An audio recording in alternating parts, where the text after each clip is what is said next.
Bawal nga ba magpahayag ng suporta sa isang politiko ang mga pulis? Mga kababayan, madalas naming marinig ito. Mga pulis, uto-uto ng politiko. Sunod-sunuran lang kayo sa gobyerno. At madalas ding itanong, bakit nyo kinakasuhan yung mga pulis na nagpapahayag ng suporta sa isang politiko? Diktador kayo. Tama ba ito? Ngayong eleksyon, marami ang nagtatanong, bawal nga ba sa isang pulis ang magpahayag ng suporta sa isang politiko? Para malinaw ito, pag-usapan natin. Ang sagot dyan, oo, bawal. At hindi ito dahil sunod-sunuran lang kami. Ito ay dahil may mga batas at regulasyon na mahigpit na nagbabawal sa mga pulis at iba pang government employee na makilahok sa partisan political activities. Batayan sa batas. 1987 Constitution, Article 9-B, Section 2. Bawal sa civil service employees, kasama ang mga pulis, ang electioneering o partisan political activities. Omnibus Election Code, BP 881, Section 261. Hindi maaaring gamitin ng mga pulis ang kanilang posisyon para i-endorso o suportahan ang sinumang kandidato. Republic Act 6713, Code of Conduct of Public Officials. Ang pagiging neutral sa politika ay bahagi ng pagiging isang profesional at patas na tagapaglingkod bayan. PNP Ethical Doctrine at PNP Memorandum Circular No. 2016-002. PNP personnel shall remain neutral in political affairs. Ano ang bawal? Para malinaw, ano nga ba ang bawal gawin ng isang pulis? Kasama sa electioneering o partisan activities, ang pagsusuot ng campaign shirts, caps, o anumang may pangalan ng kandidato, pagpo-post sa social media ng suporta sa isang kandidato, pagsali sa political rallies, motorcades o campaign events, paggamit ng PNP resources para sa pangangampanya.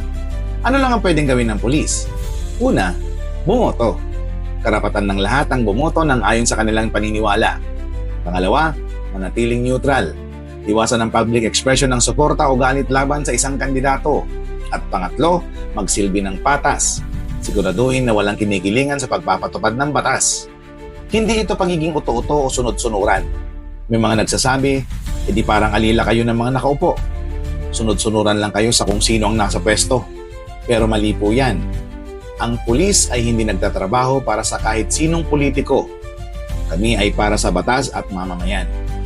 Ang PNP ay isang ahensya ng gobyerno, hindi political party. Hindi ito tungkol sa pagsunod sa kung sino ang nasa pwesto, kundi sa pagsunod sa batas na dapat ipatupad ng patas at walang kinikilingan. At hindi lang PNP ang bawal sa electioneering. Kasama rito ang buong civil service gaya ng mga guro at kawani ng DepEd, mga empleyado ng DILG, DOH, DPWH at iba pang ahensya, mga sundalo ng AFP at mga opisyal ng barangay na nasa non-partisan functions. Lahat sila bawal ding ipakita ang suporta sa isang kandidato habang nasa serbisyo. Sagot sa mga komento, bakit nyo kinakasuhan yung mga pulis na nagpapahayag ng suporta sa isang politiko? Diktador kayo. Para sa mga nagtatanong, diktador ba ang gobyerno dahil pinaparusahan ng mga pulis na nagpapahayag ng suporta sa isang kandidato? Hindi ito diktadura. Ito ay disiplina at pagsunod sa batas. Kapag ang isang pulis ay hayagang sumusuporta sa isang kandidato, ito ay isang paglabag sa batas. Kaya pag may mga nahuli o nakasuhan, hindi ito pag-iingpit ng gobyerno. Ito ay pagpapatupad ng tamang patakaran upang mapanatili ang neutrality ng PNP at iba pang ahensya. Kaya sa mga kapwa ko tagapagpatupad ng batas, tandaan natin ang ating sinumpang tungkulin, paglingkod ng patas at walang kinikilingan.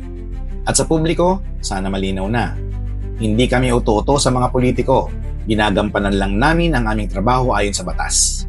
Ang pagsunod sa batas ay hindi diktadura. Ito ay isang tanda ng disiplina at profesionalismo. Kung may mga tanong pa kayo, comment lang sa baba at kung gusto niyo mas marami pang makaalam, i-share ang video na ito. Salamat!